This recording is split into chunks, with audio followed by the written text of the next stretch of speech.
ఇక రెండో అంశం సార్, రాష్ట్ర వ్యాప్తంగా చూస్తే సార్ అన్ని ఎవరైతే జగన్మోహన్ రెడ్డి గారు వస్తే మన సమస్యలు పరిష్కారం అయిపోతాయని కోరుకున్నటువంటి వారు కానీ, జగన్మోహన్ రెడ్డి గారు వచ్చే కానీ ఒక మానస పుత్రికగా ఏర్పాటు చేసుకున్నటువంటి వాలంటీర్ల వ్యవస్థ కానీ అందరూ కూడా రోడ్డు మీద ఆటలాడుకుంటున్నారు సార్. ఇవాళ దాదాపు కూడా ఎవరైతే అంగన్వాడీ టీచర్లు సార్ 10 రోజులుగా వివిధ రూపాలు వాళ్ళ నిరసన కార్యక్రమాలు అంటే వాళ్ళ నిరసనలో కూడా ఆటలాడి పాటలు పాడి డ్యాన్స్లు వేసి నిరసన తెలియజేస్తున్నారు. ఎందుకంటే వాళ్ళు ఉద్యోగాలకు సంబంధించిన భద్రత కల్పించాలి, జీతం పెంచాలని డిమాండ్ చేస్తారు.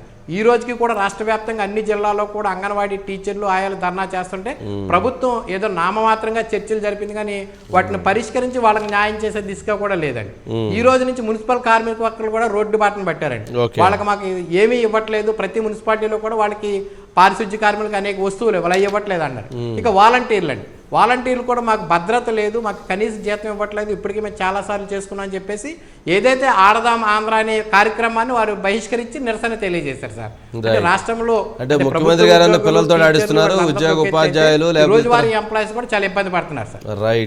రైట్ నెక్స్ట్ ముదురుతున్న సంక్షోభం వైసీపీలో కల్లోలం. ఏంటి మురళి, ఎందుకు కల్లోలం వైసీపీలో నువ్వు ముదురుతుంది సార్? అంటే జగన్మోహన్ రెడ్డి గారు 2019 ముందు పాదయాత్ర చేసినప్పుడు తన చరిష్మా తోటి నేను 151 సీట్లు సాధించాను, ఎమ్మెల్యేల పాత్ర కానీ అప్పటి నాయకుల పాత్ర కానీ పెద్దగా లేదు, అంతా తన చరిష్మా అని ఆయన భావించేశారు. అదే రకంగా ఈ 4.5 ఏళ్ల పాలన కూడా ఆయన ఏకపక్ష నిర్ణయాలతోటి ఆయన అనుకున్నదే చేశారు సార్. శాసనసభ్యులతో చర్చించడం కానీ, పార్లమెంట్ సభ్యులతో మాట్లాడటం కానీ, లేదా వారి నుంచి ఫీడ్బ్యాక్ తీసుకున్నటువంటి పరిస్థితి లేదండి. కానీ మరొక 100 రోజుల్లోపు అంటే 2-3 నెలల్లోనే ఎన్నికలు వస్తున్న నేపథ్యంలో ఇప్పుడున్నటువంటి పరిస్థితులకు అనుగుణంగా ఆయన మార్పులు చేర్పులకు శ్రీకారం చుట్టారు. సహజంగా కూడా మార్పులు శ్రీకారం చుట్టడం తప్పులేదు కానీ సార్, ఒక భారీ ఎత్తున దగ్గర 70-80 మందిని మార్చాలని చెప్పేసి ఆయన ఒక నిర్ణయం తీసుకున్నారు.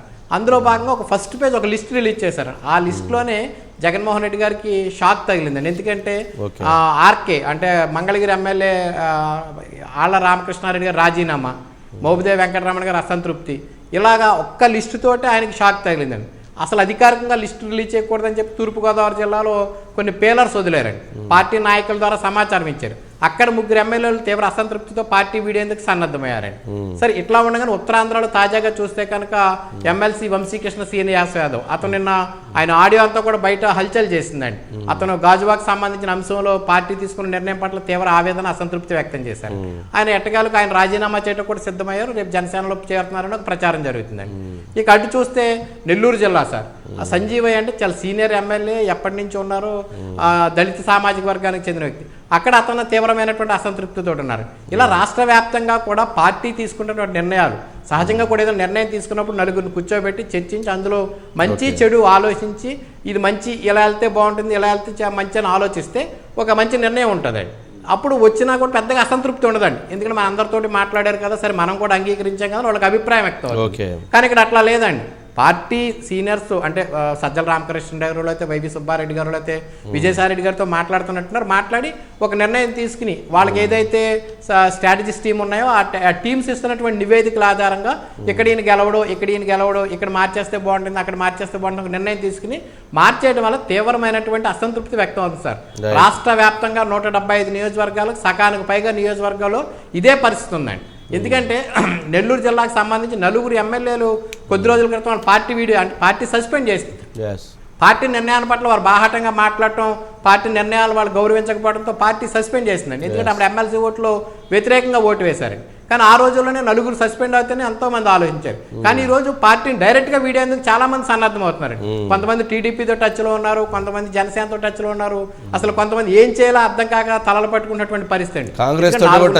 నియోజకవర్గంలో పనిచేసి దగ్గర 10 ఏళ్ళుగా వైసీపీ పార్టీ కాంగ్రెస్ తోటి కూడా టచ్లోకి వెళ్తున్నారు. తెలంగాణ ముఖ్యమంత్రి రేవంత్ రెడ్డి గారితో టచ్లోకి వెళ్తున్నారు. షర్మిలా గారు కనుక ఏపీ వ్యవహారాల ఇన్ఛార్జిగా బాధ్యతలు స్వీకరిస్తే షర్మిలా గారి నేతృత్వంలో కాంగ్రెస్ పార్టీలో చేరడానికి వెళ్తాన్న పరిస్థితుంది. అంటే ఎవరు కూడా రాజకీయంగా వికలాంగులు కాలేరు కదా, రాజకీయంగా నిరుద్యోగులు కాలేరు కదా. వాళ్ళకి సంబంధించినటువంటి పార్టీస్ వాళ్ళకి సంబంధించినటువంటి స్టాండ్స్తో ముందుకు వెళ్తారు కదా. అందుకని వాళ్ళ నిర్ణయాలు అలా ఉంటాయి. చూడాలి మరి దానికి సంబంధించి ఏం జరిగిద్ది అనేది.